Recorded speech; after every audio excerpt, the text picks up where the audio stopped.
Football প্রেমীদের জন্য দারুণ উত্তেজনার খবর, কারণ বিশ্বকাপের মঞ্চ বসার আগেই মাঠে নামতে যাচ্ছে ফুটবলের দুই পরাশক্তি ব্রাজিল, ফ্রান্স ও ক্রোয়েশিয়া।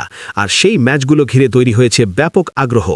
আগামী 11 জুন শুরু হতে যাওয়া ফুটবল বিশ্বকাপ, যা শেষ হবে 19 জুলাই, তার আগে নিজেদের ঝালিয়ে নিতে যুক্তরাষ্ট্রে হাই ভোল্টেজ প্রীতি ম্যাচ খেলবে এই তিন শক্তিশালী দল। যুক্তরাষ্ট্র, কানাডা ও মেক্সিকোর 16টি শহরে অনুষ্ঠিত হতে যাওয়া ইতিহাসের প্রথম 48 দলের বিশ্বকাপকে সামনে রেখে এই প্রস্তুতিমূলক ম্যাচগুলোকে অত্যন্ত গুরুত্ব দিচ্ছে সংশ্লিষ্ট ফুটবল ফেডারেশনগুলো। 5 বারের বিশ্ব চ্যাম্পিয়ন ব্রাজিল যে ফ্রান্স ও ক্রোয়েশিয়ার বিপক্ষে খেলবে, সে বিষয়টি নতুন নয়।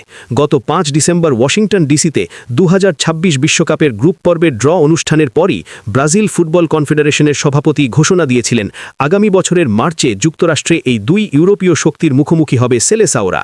তবে তখনও ম্যাচ দুটির নির্দিষ্ট তারিখ, ভেন্যু কিংবা কিক অফ টাইম নিশ্চিত করা হয়নি। এরপর 19 ডিসেম্বর সিবিএফ আনুষ্ঠানিকভাবে ম্যাচ দুটির তারিখ ও ভেন্যু জানালেও শুরুর সময় নিয়েছিল ধোঁয়াশা।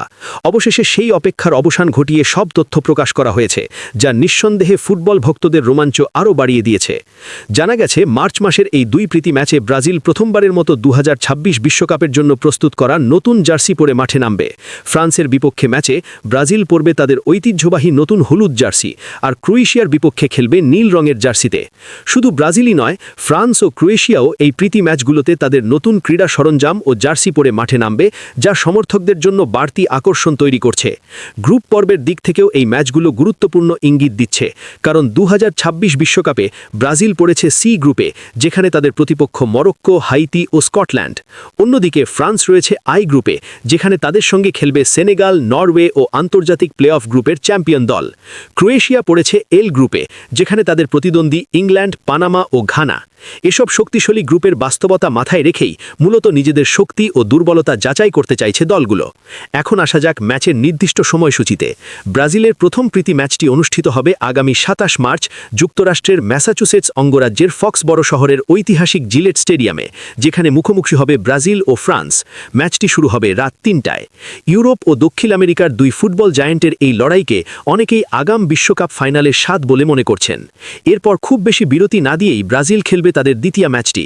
আগামী 1 এপ্রিল যুক্তরাষ্ট্রের অরল্যান্ডো শহরে মাঠে নামবে ব্রাজিল ও ক্রোয়েশিয়া। বাংলাদেশ সময় ভোর 6টায় শুরু হওয়া এই ম্যাচটিও হবে চরম উত্তেজনাপূর্ণ, কারণ সাম্প্রতিক বছরগুলিতে ক্রোয়েশিয়া বারবারই ব্রাজিলের জন্য কঠিন প্রতিপক্ষ হিসেবে প্রমাণিত হয়েছে। পরিসংখ্যান বলছে, ব্রাজিল ও ক্রোয়েশিয়ার শেষ 4 ম্যাচের হেড টু হেড রেকর্ডে ব্রাজিল জয় পেয়েছে 3টি ম্যাচে এবং 1টি ম্যাচ ড্র হয়েছে। এখানে উল্লেখযোগ্য বিষয় হল 2022 বিশ্বকাপে দুই দলের সেই নাটকীয় ম্যাচটি, যেখানে নির্ধারিত সময়ে 1-1 গোলে ড্র হওয়ার পর টাই ব্রেকারে 4-2 গোলে জয় পেয়েছিল ক্রোয়েশিয়া। এই ম্যাচটিকে পরিসংখ্যানের ড্র হিসেবেই ধরা হয়েছে। অন্যদিকে ব্রাজিল ও ফ্রান্সের সাম্প্রতিক মুখোমুখি লড়াইও বেশ রোমাঞ্চকর। শেষ 4 দেখায় ফ্রান্স জয় পেয়েছে 2টি ম্যাচে, ব্রাজিল জিতেছে 1টি ম্যাচে এবং 1টি ম্যাচ ড্র হয়েছে। তবে সর্বশেষ যখন এই দুই দল মুখোমুখি হয়েছিল, তখন ব্রাজিল দাপটের সঙ্গে 3-1 গোলে ফ্রান্সকে হারিয়েছিল, যা সেলেসাও সমর্থকদের আত্মবিশ্বাস বাড়াচ্ছে। সাম্প্রতিক ফর্ম বিবেচনায় নিলেও ম্যাচ দুটি যে কতটা গুরুত্বপূর্ণ তা স্পষ্ট। ব্রাজিল তাদের শেষ 5 ম্যাচের মধ্যে 2টি ম্যাচে জয় পেয়েছে, 2টি ম্যাচে হেরেছে এবং 1টি ম্যাচ ড্র করেছে, যা দলটির জন্য কিছুটা মিশ্র পারফরম্যান্সের ইঙ্গিত দেয়।